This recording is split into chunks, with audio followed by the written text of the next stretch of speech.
Hello, Namaste, and welcome back to the fourth edition of the 21st Talks. अब हम बोलेंगे. In today's episode, we are going to take a look at a very trending topic at this point of time, that is India and its border disputes.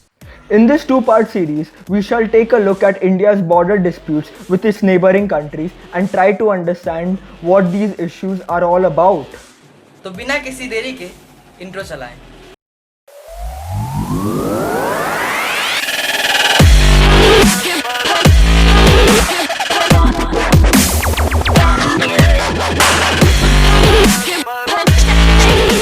Let me take you back to the time of independence.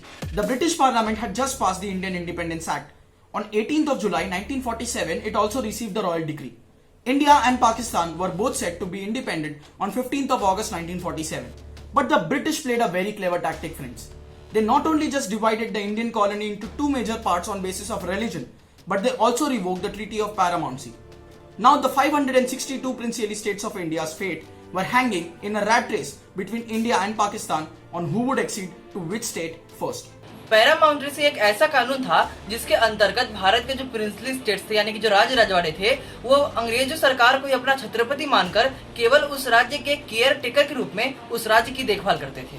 But the revocation of paramountcy meant that these princely states could choose to remain independent or accede to India or Pakistan. बड़ी शर्तें चलती है अंग्रेजों की कि भारत के दो के जगह अनेक टुकड़े करने की. लेकिन सरदार पटेल ने भारत के 526 अलग अलग राज्यों को जोड़कर एक अखंड भारत बनाने में प्रमुख भूमिका निभाई. Still, some states were not ready to merge with India easily. Case in point, Junagadh, Hyderabad, and Jammu and Kashmir. The problem with Junagadh and Hyderabad was that they were a Hindu majority state. However, the rulers were Muslim. So the rulers wanted to merge with Pakistan, while the population wanted to stay with India. And this led to a point of bitter contention between Pakistan and India. Muhammad Ali Jinnah's entire ideology was that Muslims and Hindus cannot stay safe and in peace in one state. The reason for which a separate Pakistani country was created in the first place. But now he was ready to mix two Hindu majority states into his own territory just to increase the size of the country. And this was a bitter point of contention between India and Pakistan. On the other hand, the situation in Jammu and Kashmir was exactly opposite, as it was a Muslim majority state but ruled by a Hindu ruler, Maharaja Hari Singh. Pakistan really hoped that Jammu and Kashmir would accede to them as it was a Muslim majority state. However, Maharaja Hari Singh feared that the Hindu and the Sikh population of the state would be religiously persecuted if the state acceded to Pakistan. Maharaja Hari Singh really wanted to accede to India, but he knew that it would make its Muslim majority population really unhappy. Thus, he decided to remain independent and not accede to any of the countries. Pakistan को बहुत तकलीफ हुई कि राजा हरि सिंह आखिरकार उनसे मर्ज होने में इतना संकोच क्यों कर रहे हैं. पाकिस्तान ने कश्मीरियों पर बहुत ज्यादा प्रेशर डाला और इसके चलते उन्होंने पाकिस्तान से जो कश्मीर में सप्लाईज होते थे वो भी बंद करवा दिए. The state was under siege for months. Because of these hostile actions, Maharaja Hari Singh was now leaning on India for help. And now Pakistan knew that probably Maharaja Hari Singh will accede to India. And this rattled them even more. As a result, the Pakistanis started using force. They gathered and motivated the tribals from Punjab and Khyber Pakhtunkhwa to attack Kashmir and take it by force. Many senior officers from the Pakistani army went on convenient leaves to lead the militia and provide arms to them. As a result, the militia reached a few kilometers away from the Kashmiri capital of Srinagar, which compelled the Maharaja of Kashmir to flee the state and ask India for help. Hindu और सिखों पर इतना अत्याचार किया इस militia ने कि महाराज से देखा नहीं गया और उन्होंने अपने प्राइम मिनिस्टर को दिल्ली भेजा और आर्मी से हेल्प मांगने को कहा. और इंडिया की शर्त ये थी कि अगर वो इंडिया के इंस्ट्रूमेंट ऑफ एक्सेशन को साइन कर दे तो आर्मी मदद करने आ सकती है और महाराज ने शर्त मान ली. On 26 October 1947, Maharaja Hari Singh finally acceded to India in order to protect his citizens from a planned militia tribal attack by the Pakistanis. In the early hours of 27th October 1947, Indian troops were airlifted to Srinagar and the Srinagar airport was secured. Indian troops were finally here to defend its sovereign territory.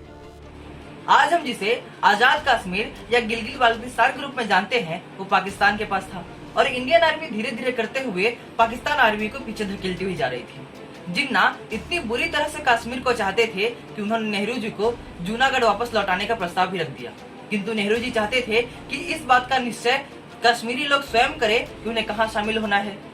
किंतु पाकिस्तानी नक्सलियों ने कश्मीरियों को इतना सताया था कि जिन्ना को पता था कि बिना भड़काऊ भाषण के, बिना हिंदुओं का खौफ दिखाए वहाँ के लोगों को पाकिस्तान में शामिल कर पाना बहुत ही नामुमकिन है। The twist in the plot comes when PM Nehru decided to go to the UN for a resolution and forfeited a winning war, as he did not want the independent history of India to start with a war with the newly separated Pakistan, although the damages were already done. Many criticize the rationale behind this action of PM Nehru. Whatever it was, for we know, it did not go as he expected. Security Council's Resolution 47 led to the creation of UNCIP, which is the United Nations Commission for India and Pakistan. The resolution calls for a ceasefire line being demarcated between the two armies and calls for a plebiscite in the state.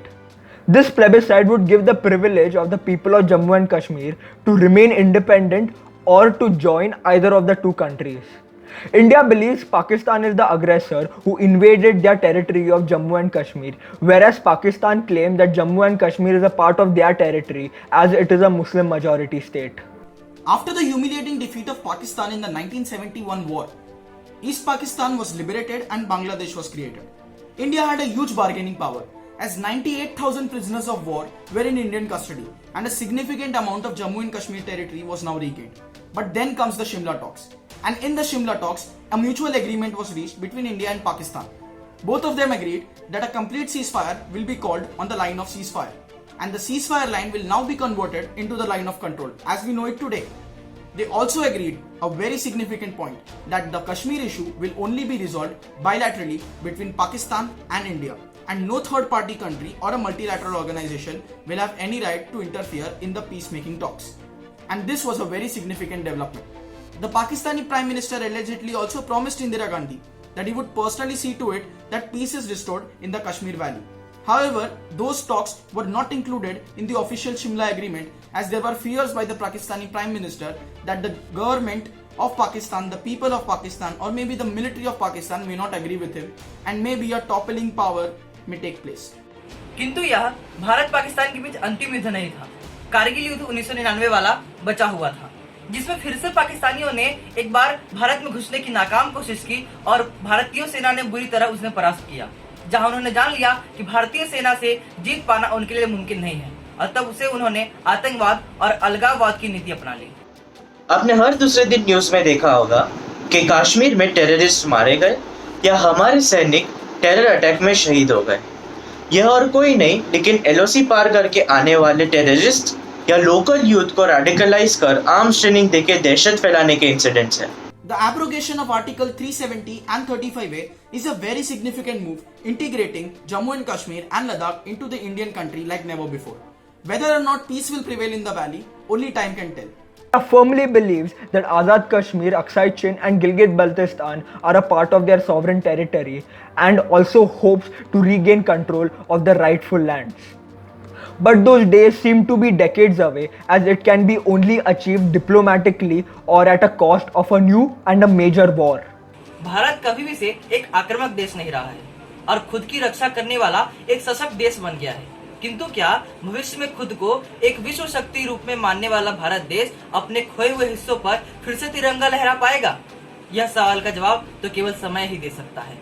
So that's it for this edition of the 21st Talks. In the next episode, that is the part 2 of this subject matter, we'll discuss the recent developments happening on the China and Nepal border fronts and what are the border disputes that we share with these two countries. Until then, keep asking the right questions, keep searching the right answers. This is Dhruv Bhavsa signing off from the 21st Talks. अब हम बोलेंगे।